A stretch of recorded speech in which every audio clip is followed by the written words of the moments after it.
What's up? Hey, hello, everyone. Wow. So today we are back going to be talking about Survivor Season 46, Episode 4. So my name is Rachel. I'm Alyssa, and I feel like this is the end of an era for this season of Survivor. It is the end of the Banu era. It is. I am low key glad that Bono got voted out this episode because he got a lot of screen time, which, does make sense because his team keeps on losing. And he seems to be a very, unique and also polarizing character. So you're going to give that kind of person a lot of confessionals and screen time. But I'm glad that now we can finally move on and get some different storylines. Yeah, I feel like one of the problems with new era Survivor is just that when you have one tribe who sucks, you kind of end up seeing a lot from that one tribe who sucks and not a lot from anyone else. So I think that having not just having Banu gone, but hopefully having a stronger purple tribe will make it maybe so that we get a wider variety of stories. We kind of started seeing that this episode, but not as much. So honestly, I feel like it's not even a Banu problem so much as it is like a modern survivor problem, let's call it. I would agree. Have you seen those conspiracy theories that casting will want to purposefully put the two or three people that just suck at Survivor basically on the same tribe so that one tribe just continues to keep losing? And I feel like whether it is these are the three people that suck the most at Survivor or different circumstances, but I would agree that in the new era, we've consistently seen one tribe get pagonged over and over again because their team just sucks more than the rest of the other two. Yeah, I've heard a theory that the reason that casting does this is because it's an easy way to kind of ease a casual watcher into a season. Like if you only have to pay attention to one tribe for the first couple of episodes, that lets you learn the characters on that tribe before you have to learn like all 18 people, for example, which I feel like it's an interesting conspiracy theory. Not sure how much I believe it, but we do know a lot about one tribe. I feel like if you ask someone who is only casually watching, they could definitely name for you the three remaining players on the Sucky tribe. Yeah, I would agree with that. We start off this episode with Banu telling Q and Tiffany that he messed up last time. He spilled all of the beans while he was on the journey, and I just laughed out loud. I'm like, okay, you had a miracle last episode, and you were saved because Randon got pulled from the game. You're taking 3 million steps backwards here. You should just keep your mouth shut and keep this a secret rather than telling them, deal with it down the line once a merge or even a tribe swap happens and be like, oh yeah, oopsies, I forgot. I accidentally spilled all the beans. Now you're basically cementing your fate of everyone else wanting to vote you out because you can't be trusted. The funny thing is that Banu describes it as he started playing the game, and that's why he felt like he had to tell them. And I was kind of like, oh, Banu, that is not starting playing the game. Like, starting playing the game would be realizing, oh, I screwed up. I should make sure they don't learn about this, rather than being like, oh, I screwed up. I should come clean. Playing the game would be keeping quiet about that you spilled the beans last time rather than being truthful here. And I do think it's funny because what Tiffany says is true last week and this week. She said, oh, Banu's probably spilling all the beans. Banu probably made himself look weak in front of the other two people on the journey, and he's the not threatening one while he's painting targets on everyone else's backs, which is completely true because the other two people, like Liz and Ben last week, they went back to camp and maybe probably felt bad for Banu because of Banu's comments at the journey, and he just made Tiffany, Q, and Kenzie look so OP. Yeah, I wonder though how much of that is going to become kind of self evident when they merge, when it's like, oh, Banu just wasn't good at the game, and not necessarily that Q and Kenzie and Tiff are like game masters, but just that Banu wasn't good, so everyone looks good in comparison to Banu. I'd say probably a mix of both would happen if purple gets to be maybe just 2 people if they continue to lose. You might not want to vote them out and then use them as numbers if the other tribes don't really get to go to tribal, they don't get to flesh out all of their crap that they're working with. But like we saw Caleb last season, it was just Caleb and Emily, and still people wanted to target Caleb because of his personality and like him being so gregarious. So it could happen that you have this thought in the back of your head of, oh, these two people are connected as a duo, or oh, Kenzie is super threatening because Banu said she's a mastermind. It might just be something you keep in the back of your mind, and then once you meet these people and if a merge, when the merge happens, you're like, okay, actually Kenzie's not that much of a mastermind, Tiffany and Q aren't really that close, Banu is just being Banu. Yeah, I think it really is going to depend on, how well they're able to sell themselves once they get to the merge, if they get to the merge. And I feel like at this point, that's kind of a really big if. Because I think we talked about this some last week, but one of the problems is once you have a smaller tribe, it becomes more and more difficult to get ahead. Because we kind of saw this episode with Purple where they finally won something and they were supposed to win something that gave them food, but it's like they can't eat raw fish. And because they've been so behind, they had to forfeit this food challenge or this food reward in order to get something else. So it's kind of like once you're behind, it feels like you kind of stay behind. It's the social experiment because that happens in real life too. I thought it was also super funny. Tiffany and Kenzie both had really good lines at the start of this episode. Kenzie says Banu should have just gone camping. Tiffany says, yeah, if he wanted to win 1,000,000 hearts, he should just go volunteer. These were so funny. Yeah, I feel like everyone talking about Banu is funnier than Banu himself because also he technically got the title of the episode. The title of the episode is "Don't Touch the Oven." He is apparently the toddler who you have to keep telling them not to touch the oven because you tell them not to and they still end up getting hurt. So I thought that was kind of funny. I also thought it was funny. He refers to himself as like an old man child, and I'm like, so you know that you're behaving like a man child, and you're still doing it anyway. Like, what's up with that? Yeah, that is the truth. So we hear some a little bit from the Orange Tribe at the beginning. Soda and Tevin are singing again. They're singing about the tree mail note, talking about the upcoming reward challenge. I thought this was funny also because then you just see shots of Hunter sitting and staring and looking like completely miserable. It's just sort of funny, but Tevin and Soda are pretty good singers. It is just the juxtaposition was really funny. Yeah, I can't tell if everyone finds them annoying or if Hunter was just like having a bad day. Like I wish that we got to hear a little bit more about like what is going through everyone else's mind because we kind of hear that like, oh, we're going to vote out Soda because she's a social threat, but we never hear anything about like, oh, Soda is annoying me or something like that. So I'm really curious if people are annoyed by that or if it's just yeah. Yeah, like Tevin thinking Soda is playing too hard. Tevin and Hunter we see talk about it.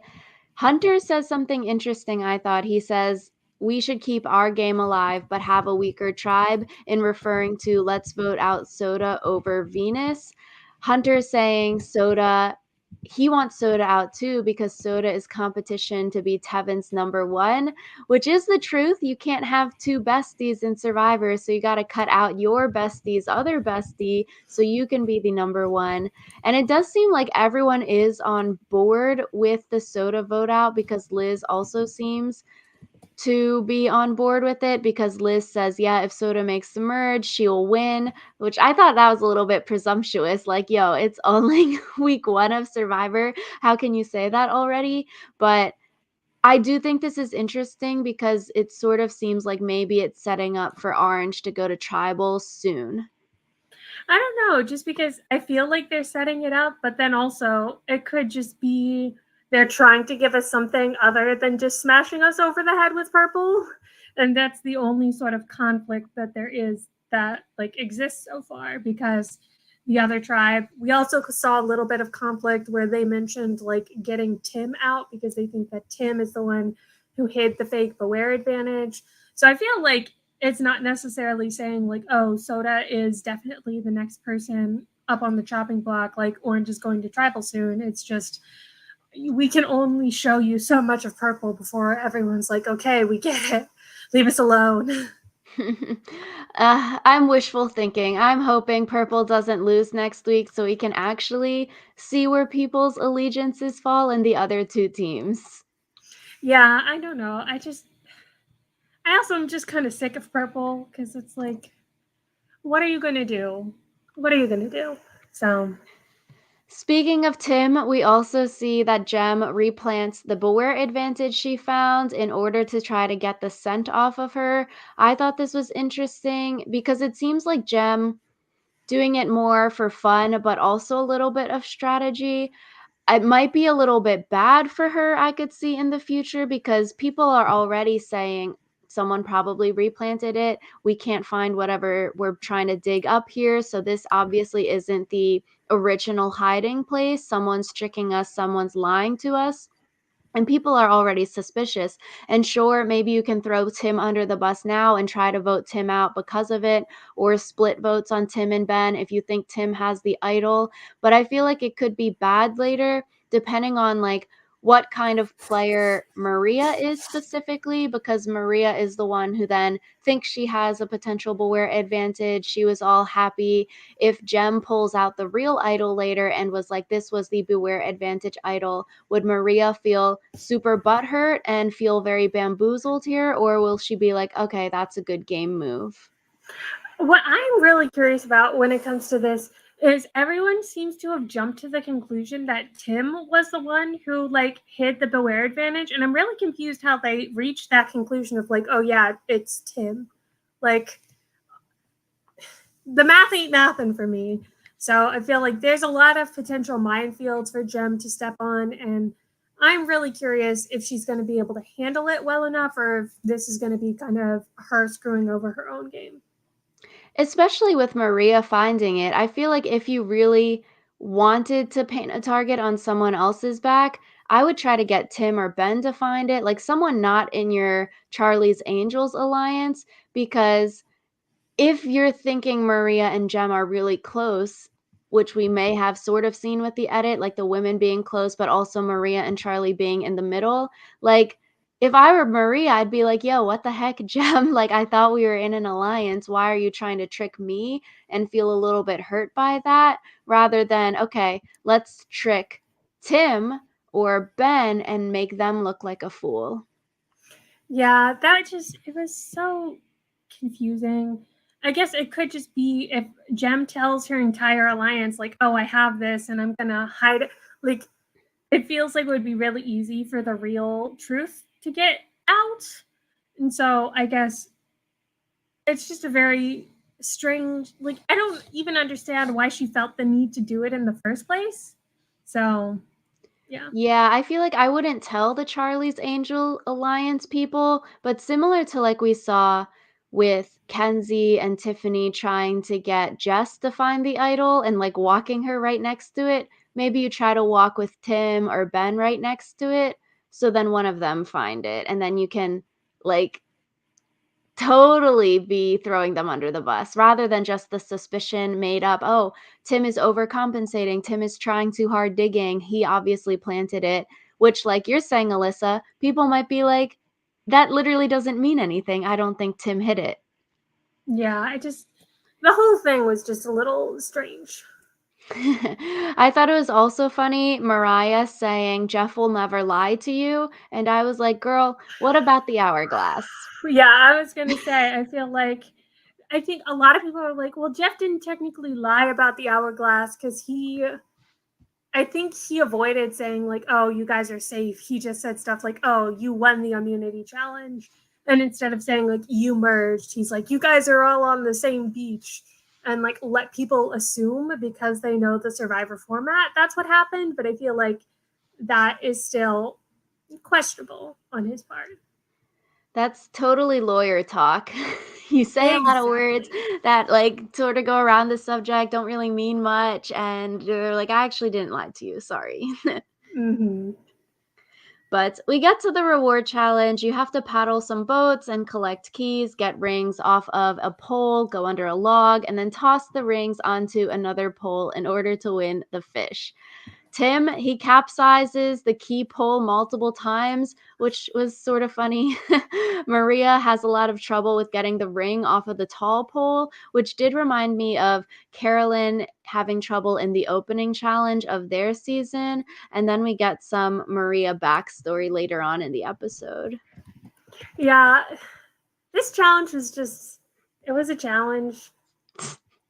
I feel like I said, from the beginning, we kind of knew that one tribe would not be able to like use the challenge if they like won the reward challenge. I don't know. I thought the best part was Hunter being so OP in the reward challenge and later the immunity challenge. Like, he gets the ring out of the tall pole first shot. When he gets the one ring stuck on the other tall pole, he asks Jeff if he can climb the pole in order to get it off. Like, in what world is climbing the pole your first reaction? You'd first reaction be throwing another ring up to try to get the other one off. And then he lands those rings at the end with such ease and like nonchalantly. He's not even breathing that hard. He's not even stressed about it. Same with the immunity challenge. He just nails the basketball so easily.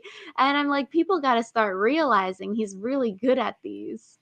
And again, I want to know how much of this is just because he's naturally athletic and how much of it is because he like practiced beforehand. Like I feel like a lot of this just has to be he's naturally athletic. But I feel like some of the stuff like the basketballs could be like stuff he does. So I want more of like Hunter's confessions because I feel like even if he's been like such a challenge beast, I haven't really heard that much about him or from him. I guess we kind of got some this week because of his relationship with Tevin and kind of being like, let's get Soda out because of like the relationship with Tevin. But also, you know, I want to know too, like, was he practicing these sort of carnival-y type games? Or are you just naturally good? Or like, I don't know. He was coaching his whole team like, you need to push the ring up really hard, like knowing sort of the physics-ish behind it. Like, I guess you can say, "Oh, that might be common sense to people," but like Maria had a lot of trouble with it. Sometimes people can't just throw the ring up like that. So, I want to see Hunter in more challenges. Like, wait until we get some of these puzzles that he's practiced on. That's going to be wild. yeah, I love Hunter. I hope he sticks around. He's one of the characters that I'm rooting the most for. Me too. So Purple finally wins something. They get first place. Hunter's team, they get second place after he beats the end of this challenge. Q, when Purple wins, says, "Told y'all I'd make up," which I thought was funny given last week that he sort of wanted to like martyr himself because he lost last challenge. And then he got the whole high school basketball backstory. And so that loss really High seemed to school play on his mind. football. Oh, high school football story, yes. Yeah, I felt again, it felt kind of bad because you knew that they weren't actually going to be able to use the fish. So to me, that made their win a little bit less exciting, even though I was very excited that it happened. It's sort of what we talked about last week with Jeff taking the flint. Like, Purple still doesn't even have a flint. What's the point of making them suffer so much and have them win rewards that they can't even use? Like, okay, sure, great, you can trade it, but I'm sure they would have liked to be able to eat the fish if they even had fire. Yeah. I also think it's interesting though, because that reward would have been a bigger reward to them than it would have been to the other tribes. Because if you have 10 fish to split between 4 people versus 10 fish to be split between 6 people, like, I feel like that's an appreciable difference. That's like a large amount of fish that you get to eat extra because there's only 4 of you, but then they don't get that kind of like bonus because they haven't won before and they've had to vote people out. So I don't know. It doesn't make sense. It feels like Jeff likes to talk about how difficult it is, like on New Survivor or whatever, and I'm kind of like, just give him the damn flint. Exactly. Give them the basic materials, please. So hopefully Purple can win immunity next week and then they can actually get a flint. Yeah. But because Orange wins second place, they do get the 5 fish, and then we get a scene of Tevin cutting and cleaning the fish. I thought this was a very, very sweet scene. We get to learn a little bit more about Tevin here, and it was just sort of sad because it's like, oh, he said he kept on pushing, going fishing with his father off for like career and school, and then you just don't know until it's too late. It's that whole thing of you don't know that something is the last time until like it became the last time. So I thought it was a sad scene, but very sweet. It was very sad and very sweet. I'm glad that he was like able to do it. I'm also glad that it wasn't like I want to do this for my dad and then he fails. Because I feel like in the past we've seen people be like, I'm out here for so and then they don't do well, and then I'm kind of like, ooh, that sucks. So Yeah, glad Tevin got to have memory of his father, share this moment in his memory for him. mhm. So then we see Q coaching Banu.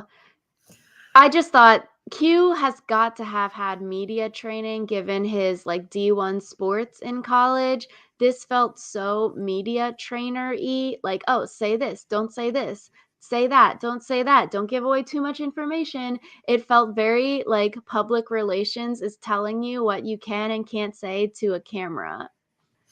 Yeah, I feel like though it is one of those things where it could be like cultural differences where like, it's okay to say certain things in one culture, it's not okay to say certain things in another culture. And then also context where like there's some times when it is appropriate to say something and sometimes when it isn't appropriate to say something. And it feels like Banu just doesn't have a grasp of like those kind of like nuanced rules. And so even though like it felt a little weird, like having him coach Banu, it also was kind of like, well, it seems like Banu doesn't know this, so might as well tell him rather than be upset at him for not knowing something that no one told him he should have known.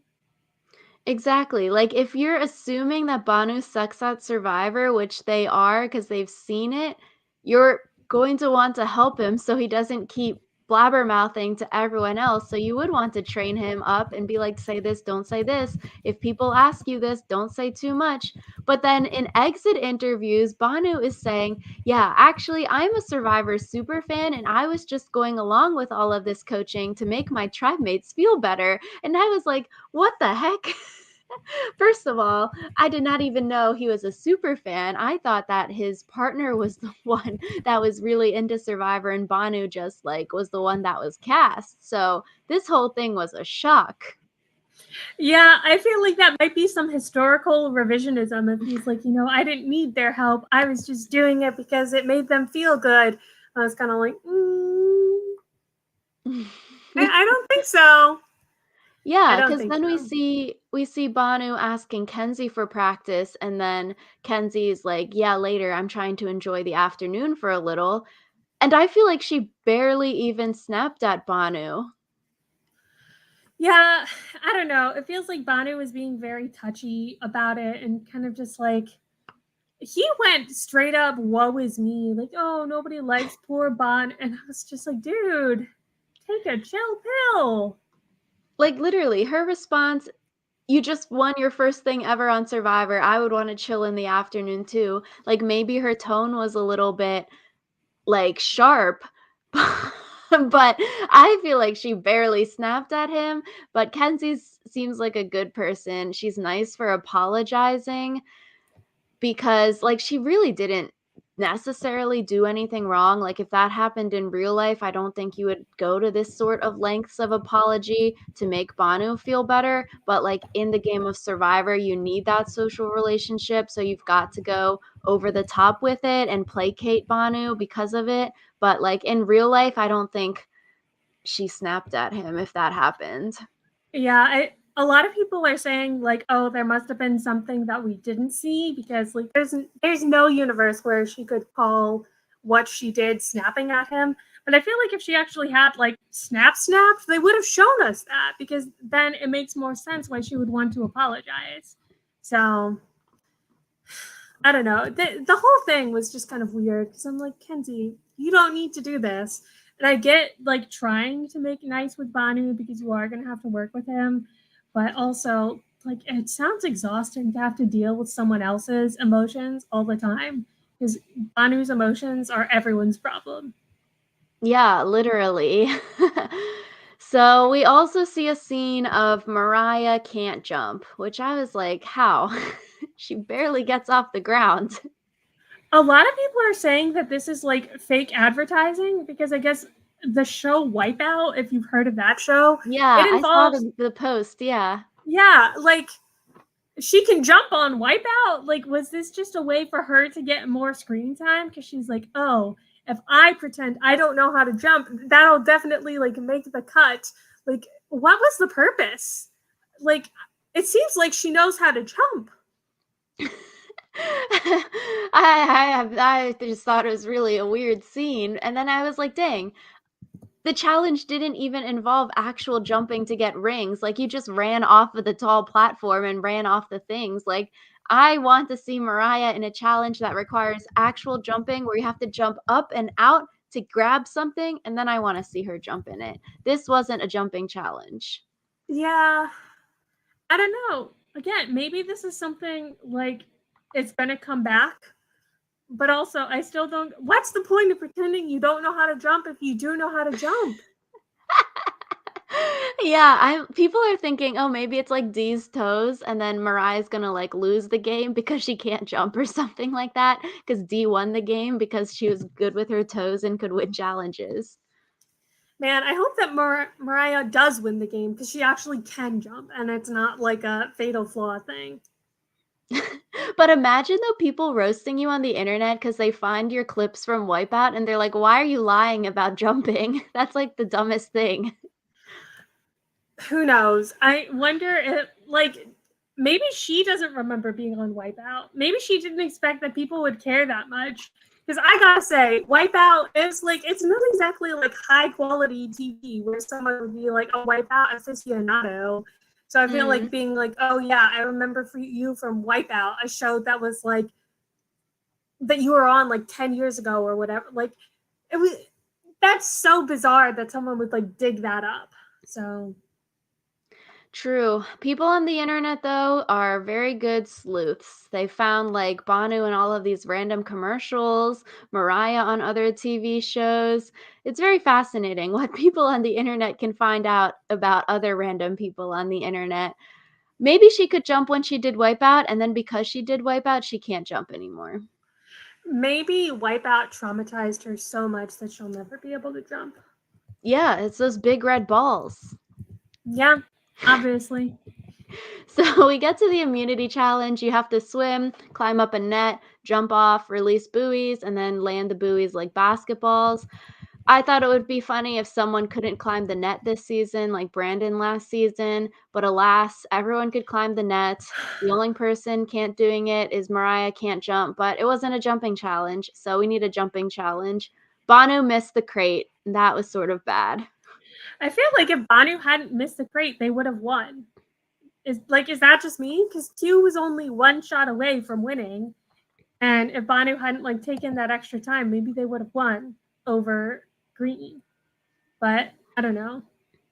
It could be. It could be like, oh, 3 minutes, 5 minutes to swim back, however long it takes him, gives Q more shots at the end to practice with, and then because there's only 3 balls and 3 nets at the end, you need to be, like, purposeful with your shots, otherwise you're gonna waste time getting the rebounds, and it's like I wrote in my notes, people are too slow with getting the rebound balls because when it's only 3 and 3 balls, you have to wait rather than, "Oh, we have 10 balls and only 3 baskets, we can just continue shooting, it doesn't really matter," but, like, you definitely have to be very purposeful with your shots to not try to miss them, and you need someone good at swimming to be in the water since you only have those 3 balls. Yeah, and it felt like Jeff kept on being like, "Oh, Banu is so exhausted. Like, you know, that's why he's going so slow." And it's kind of like, if you're exhausted, let someone else do the balls. So yeah, I don't know. It feels like Banu is the reason why people lost this challenge. But I could also just be, a victim of the editing. It could be that they were much further behind than they made it look. But yeah. Yeah, exactly. So, Hunter, too good. Lands all the baskets so easily. And Purple gets last place again. Poor Purple. So basically, everyone's on the same page about wanting to vote out Banu. The scenes here were sort of weird, funny. Banu blames God, says God shouldn't have put him on this show if he was only going to last this many days. Banu asks Kenzie to find him a hidden immunity idol. Then Banu is on his knees begging Tiffany not to vote him out. The weird thing to me is like Banu suddenly like has the energy to go trekking all over their beach, like up a huge hill in order to find an idol. Like if you had just put a little bit of extra oomph in the challenge, maybe you wouldn't have been in a situation where you needed to find a hidden immunity idol. So I don't Uh, know. It felt like Banu wasn't actually strategizing. He was just going for like the pity vote. Because I feel like, there was a plan last week to potentially vote out Kenzie. And I feel like if Banu was like a little bit more adept at the game, he could have been like, Kenzie is still an option. Like she's still dangerous, yada, yada, yada. But he didn't even go for that we saw. Maybe he did, but mhm. we didn't see it.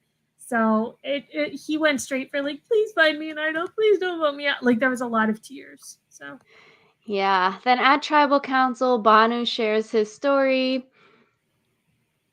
I guess, it's good that he got to share his story for the Million Hearts.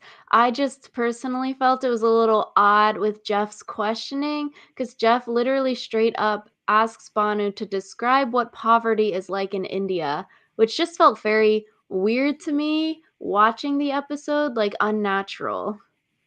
yeah, it felt like Jeff knew since Banu was going to be voted out that like he wanted to like give Banu an opportunity to tell his story, but didn't know how to like do it elegantly. So I don't know. Maybe it could have been cut together better.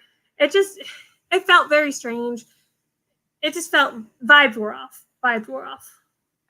Too bad Banu told Jeff his whole exit speech last week when Jeff came to camp because he can't repeat it this time with the Million Hearts stuff. But I think my biggest problem with tribal council is that so we're not voting anymore at tribal. I was like, what the heck? Why are we skipping voting? Even if it's a straightforward vote, I feel like you should still have to go up there, write the vote down, give a little speech, and stick your vote in the urn, and like ceremonially have Jeff read the votes, even if it's going to be 3-0, because Banu doesn't have a vote, can't play the shot in the dark. And like, if you're Banu, wouldn't you want the votes to be read and to be actually voted out of Survivor? Like, that's a thing to check off your Survivor bucket list. Now it's like they didn't even vote you off, technically. Yeah, it also felt very weird because it could be like in the future something that people demand. Like, um, like we're all unanimous in this. Like, you can't, like, we don't have to vote. You can just, like, let so and so leave. I feel like it sets a bad precedent if you're Mm-hmm. like, oh, if the vote is unanimous, then we'll just, like, not actually vote because then I feel like it could cause in future seasons people to be like, well, the vote's unanimous, so why aren't we voting? That kind of thing. Yeah, like, okay, sure, maybe probably nothing fishy would have happened at this tribal because he doesn't have a vote. No one is probably playing an idol for him. Like, they know the 3 votes are going to Banu, so like, oh, let's save time, let's not vote. But like in the future, it could be the case that people are bluffing and then you're saying, yeah, it's unanimous, but it's not actually unanimous. And then the person that is going to go home, they're like, okay, so we're probably not voting at tribal, similar to what you're saying, but then it ticks them off that, oh, we are actually voting. This is interesting, when I would just think I'd get up and leave. Yeah, so I don't know. It just also maybe because he's the producer, he knows that like no one is secretly plotting something else. But like, what if someone had been plotting something else? Like, come on. So, I agree. I think you should just vote even if it's going through the motions because they're at tribal council. It's not like a Brandon Hand situation that you're eliminating someone in the middle of a challenge kind of thing. Like it makes sense to still go through the motions of writing the votes down at this tribal council. mhm. So yeah, Banu gets eliminated next week. Hopefully, we can get some other stuff happening on our televisions, get some more people stories, some more tribe dynamics. Hopefully, Purple doesn't lose next week and someone else can go to tribal council. Your lips to God's ears. I'm kind of sick of seeing Purple go to tribal. So, fingers Yeah. crossed. So let us know in the comments down below what you thought of this episode. Are you excited or sad that Banu got voted out?